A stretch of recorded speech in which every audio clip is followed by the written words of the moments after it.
Today, we're venturing deep into Michigan to uncover its most remote, off-the-grid towns. These places are more than just dots on a map. They're hidden worlds with stories you've never heard. We'll travel by car, boat, and even seaplane to show you what life is really like on the edge of civilization. Buckle up. This is life in America's most isolated towns. Our first stop, Copper Harbor, perched at the very tip of Michigan's Upper Peninsula. There's only one road in and out, US 41. If it closes, you're cut off. The drive here is a journey through endless wilderness. Cell service vanishes and the world gets quieter. The forest is so dense you feel swallowed by nature. Life here is about resilience. The nearest major town is hours away, and winters can make the road impassable. Locals rely on each other like family, especially when storms hit. Community potlucks and resource sharing are a way of life. Standing on the rocky shore of Lake Superior, it feels like the end of the world. The air is crisp, the silence almost overwhelming. In winter, only a handful of residents remain, forming a tight-knit community. Stargazing here is unreal. No light pollution, just the Milky Way blazing overhead. We hiked into the forest, quickly losing sight of the town. Out here, nature isn't just nearby, it's everywhere. Living in Copper Harbor means adapting to the seasons and the wild landscape. The reward? A profound sense of freedom and peace. The town's sign marks the literal end of the road, beyond it only Lake Superior. It's humbling to stand at the edge of civilization. Locals say the silence and beauty are what keep them here. No city noise, just waves and wind. The wilderness is both a challenge and a sanctuary. Every day is shaped by nature's rhythm. The connection to the land is deep. People here don't just live near nature, they live within it. As we leave, the single road out feels fragile, a lifeline to the outside world. Copper Harbor is a testament to the human spirit's ability to thrive in isolation. It's a place where the world slows down and priorities shift. The silence lingers long after you leave. This town sets a high bar for isolation and for beauty. Next, we're heading somewhere even more remote. Stay tuned, the adventure is just beginning. If you think this is wild, wait until you see what's next. Let's keep going deeper into Michigan's hidden frontiers. Ready for the next stop? Let's go, onward. If Copper Harbor felt remote, Isle Royale is on another level, an island national park in the middle of Lake Superior. No roads, no bridges, just a ferry or a seaplane, which is how we arrived. Flying in, you realize how vast and wild this lake truly is. Stepping onto the island, the silence is profound. No cars, just wind, water, and wildlife. Moose and wolves outnumber people here. The ecosystem is raw and untamed. We stayed in a rustic lodge. No TV, no internet, limited electricity. Life is simple. Hike, watch wildlife, soak in the scenery. Disconnecting from the digital world is mandatory and refreshing. On the Greenstone Ridge Trail, we spotted a massive bull moose, a humbling reminder that we're visitors in their world. The predator-prey balance between wolves and moose is legendary, shaping the entire island. Hearing a wolf howl at night is unforgettable. Isolation here means self-reliance. Medical help is hours away and everyone looks out for each other. Rangers say Isle Royale changes you, teaching patience and respect for nature. The island's history is everywhere. Abandoned mines, old lighthouses, stories of people who tried to tame the wild. Every corner feels like a step back in time. The sense of community among visitors and staff is strong. Everyone shares the risks and rewards of this remote place. As we waited for the seaplane back, the island felt like a sanctuary, untouched by the modern world. Isle Royale is more than a destination. It's a reminder of the wild beauty we still have, and why it's worth protecting. This place stays with you. It's a true escape from civilization. The adventure here is real, and the memories are lasting. If you crave solitude and raw nature, Isle Royale delivers. Next, we're heading to a different kind of island isolation. Let's keep exploring. The journey continues. Ready for the next adventure? Let's go. On to Beaver Island. Don't blink, you won't want to miss it.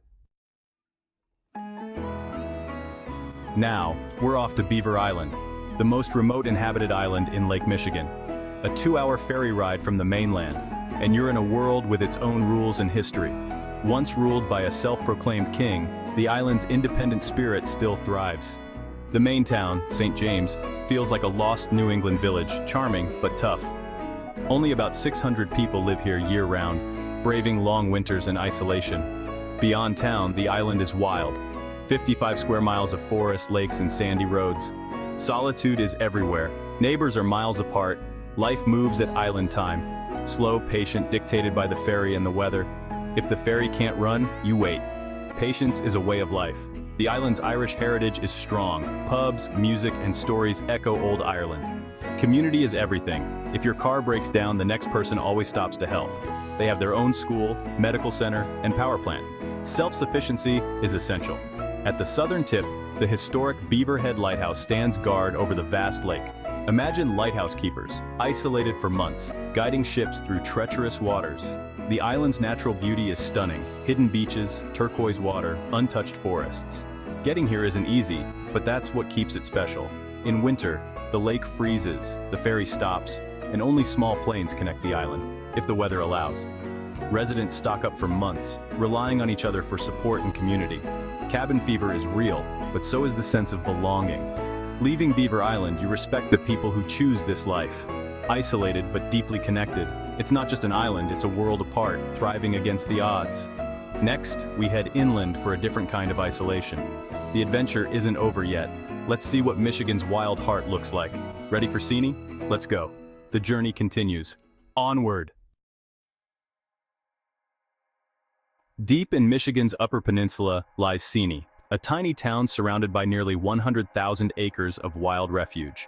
The drive-in is surreal, endless wetlands, more birds than cars, and a town that feels like an outpost in a sea of wilderness. Once a lawless logging town, Seney is now a gateway for those seeking solitude and nature. The Seney National Wildlife Refuge is the heart of this place, teeming with birds, swans, and eagles. We took the Marshland Wildlife Drive, spotting rare species and soaking in the vast, reclaimed landscape. The town and refuge are intertwined. Seney's identity is shaped by the wild around it. Living here means embracing the swamp-thick air, legendary mosquitoes, and a peace you can't find elsewhere. The isolation is horizontal. Miles of open wetland, no city lights, just endless sky. At night, the stars are brilliant, undimmed by civilization. We rented a canoe and paddled into the marsh, surrounded by silence and the calls of hidden birds. It's easy to get lost, in the best way. Locals are deeply connected to the land, hunting, fishing, and living in sync with the seasons. In winter, the refuge closes to vehicles and the landscape is blanketed in snow. Only the hardiest residents remain, relying on each other for support. Cross-country skiing or snowshoeing into the frozen refuge is a rite of passage. Seney's isolation isn't about distance. It's about being enveloped by wildness. The town is a reminder that true wilderness can exist right in the heart of a state. Leaving Seney, you feel the peace that comes from being swallowed by nature. Next, we're heading back to island life, but with a twist. The journey's not over yet. Ready for Drummond Island? Let's keep going. The adventure continues. Michigan's wildest places are still ahead. Stay with us. On to the next frontier. Let's go. Drummond Island awaits. Don't miss it. Our final stop, Drummond Island, the gem of the Huron, at Michigan's eastern edge. A short ferry ride brings you to a rugged, wild landscape, more ATV trails than paved roads. The island is huge, mostly state land, and an adventurer's playground. Here, off-road vehicles are a way of life. We explored the island's rocky trails by UTV, mud, boulders, and dense forests everywhere. The community is self-contained. Stores, restaurants, and a K-12 school serve about 1,000 year-round residents. The ferry is their lifeline, but self-sufficiency is a point of pride. We visited the Maxton Plains, a vast, rocky alvar with rare wildflowers and a moonscape vibe. The landscape is like nowhere else. Desolate, beautiful, and ancient. Generations of families live here, embracing a slower pace and strong community ties. Everyone waves, everyone helps, a true island spirit. Drummond's history is rich, once a British outpost, now a symbol of independence. Fossil hunting is a highlight. 400-million-year-old corals and shells are everywhere. The coastline is dramatic. Rocky cliffs, hidden coves, and deep blue water stretching toward Canada. Even with a constant ferry, winter storms can cut the island off for days. Residents are ready. Generators, supplies, and resilience are part of life. It's not a crisis, it's just winter on Drummond. Leaving the island, you feel like you've visited a different country, one with its own rules and rugged beauty. Drummond Island is a paradise for those who embrace the wild. It's a place where independence and community go hand in hand. The adventure here never ends. Michigan's most isolated places have one thing in common. They're full of life, spirit, and stories. Thanks for joining me on this journey. There's always more to explore. Until next time, keep seeking the wild. The world's edge is closer than you think. See you on the next adventure. Don't forget to subscribe. That's a wrap on our journey through Michigan's most isolated towns. From Copper Harbor to Drummond Island, we've explored places few ever see. If you enjoyed this adventure, hit subscribe and join the family. Every like and comment helps us keep exploring and sharing these hidden gems. There's so much more to discover, so stay tuned. Thanks for watching, and I'll see you in the next video. Until then, keep exploring.